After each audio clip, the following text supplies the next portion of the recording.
S Jaishankar ने आज चीनी राष्ट्रपति शी जिनपिंग से मुलाकात की और इस मुलाकात में कई मुद्दों पर बातें हुई। एससीओ बैठक की आड़ में इस मुलाकात को दोनों देशों के बीच के रिश्तों पर जमी बर्फ को पिघलाने की कोशिश भी माना जा रहा है। एक रिपोर्ट देख लेते हैं। विदेश मंत्री एस जयशंकर की चीनी राष्ट्रपति शी जिनपिंग से ये मुलाकात सिर्फ एक औपचारिक भेंट नहीं बल्कि गलवान की खामोशी के बाद उठता एक बड़ा कूटनीतिक कदम माना जा रहा है। एससीओ बैठक की आड़ में हो रही ये मुलाकात दोनों देशों के बीच रिश्तों पर जमी बर्फ को पिघलाने की कोशिश मानी जा रही है। चीन के साथ तनावपूर्ण रिश्तों की लकीरें अब सुलह के रंग से भरती दिख रही हैं। लेकिन इस दौरे की खासियत सिर्फ सीमा विवाद तक सीमित नहीं है। हाल ही में ब्रिक्स समिट में पीएम मोदी और जिनपिंग की मुलाकात के दौरान रेयर अर्थ मिनरल्स पर भी चर्चा हुई थी। वहीं दुर्लभ खनिज जो इलेक्ट्रिक वाहनों से लेकर हाईटेक इंडस्ट्री तक की रीढ़ मानी जाती है और दुनिया में इसकी सबसे बड़ी मौजूदगी चीन में है।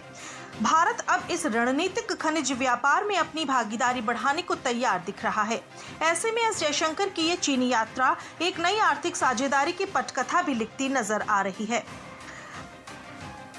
विदेश मंत्री एस जयशंकर शंघाई सहयोग संगठन एससीओ के विदेश मंत्रियों की बैठक में भाग लेने के लिए चीन पहुंचे हैं, जहां विदेश मंत्री एस जयशंकर ने मंगलवार को चीन के राष्ट्रपति शी जिनपिंग से मुलाकात की।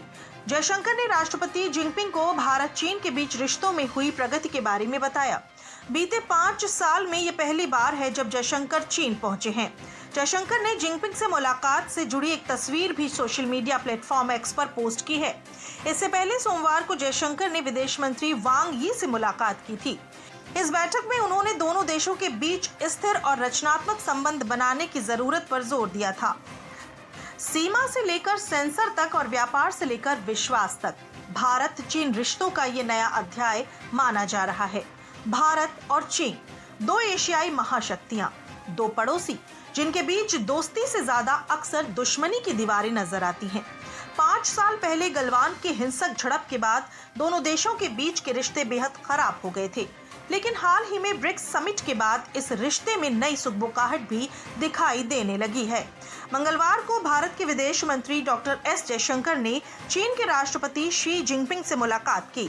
यह मुलाकात इसलिए खास थी क्योंकि ये प्रधानमंत्री नरेंद्र मोदी और शी जिनपिंग के बीच ब्रिक्स समिट के दौरान हुई बातचीत के तुरंत बाद हुई है और इसका एजेंडा सिर्फ सीमा या व्यापार नहीं बल्कि रणनीतिक संतुलन का बड़ा मुद्दा माना जा रहा है। एस जयशंकर का दौरा है खास, कई मुद्दों पर हुई बात।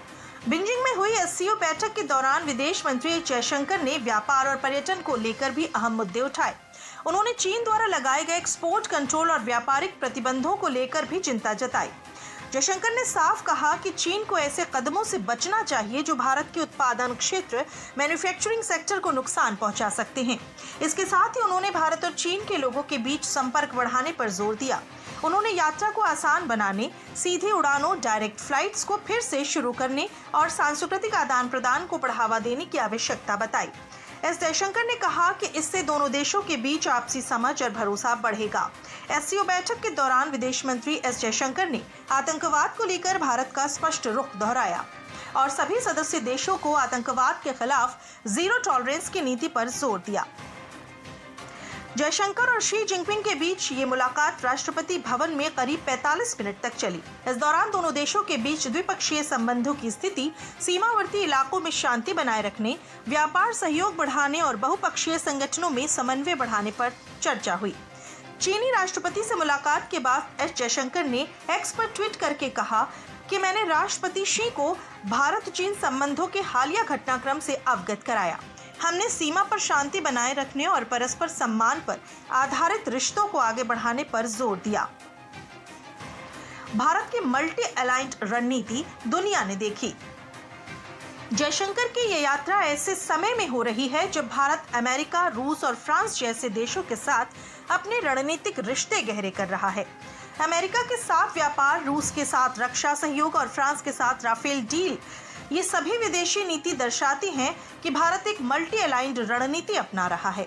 चीन के साथ रिश्ते सुधारने की कोशिश उसी नीति का हिस्सा है, जो भारत को विकसित भारत बनाने में काफी अहम साबित हो सकता है। जयशंकर की यात्रा के दौरान कुछ खास सेक्टर्स जैसे electronics, green energy, rare earth mining और सेमीकंडक्टर पर भी बातचीत हुई।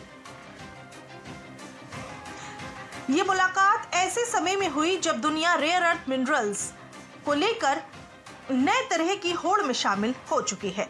ये खनिज मोबाइल ये मुलाकात ऐसे समय में हुई जब दुनिया रेयर अर्थ मिनरल्स को लेकर नए तरह की होड़ में शामिल हो चुकी है। ये खनिज mobile phone, electric vehicles, missile system और सैटेलाइट तक हर जगह इस्तेमाल होते हैं और इनका सबसे बड़ा भंडार चीन के पास है।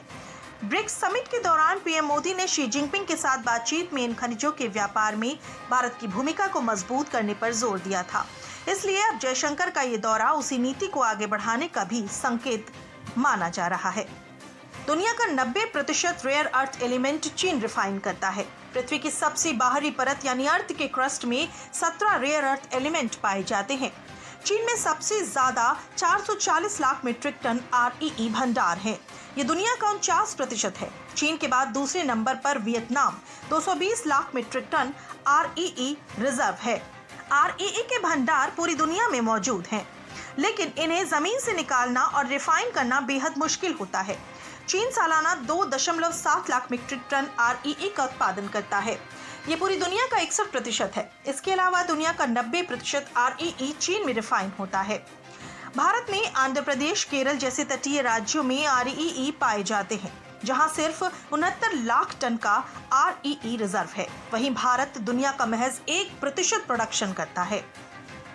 दरअसल चीन के साथ व्यापार में अमेरिका के रुख को देखते हुए बीजिंग भी अब एक नई दिशा सोच रहा है, जिसमें भारत जैसे पड़ोसी देशों से रिश्ते सुधारना अब चीन की रणनीति का हिस्सा बनता दिख रहा है। एस जयशंकर का ये चीन दौरा निश्चित रूप से भारत चीन संबंधों के लिए एक मील का पत्थर बन सकती है। जहां एक तरफ बातचीत और संवाद की पटरी पर रिश्ते लौटते दिख रहे हैं, वहीं भारत अब हर मोर्चे पर रणनीतिक समझौते के सिद्धांत पर चल रहा है।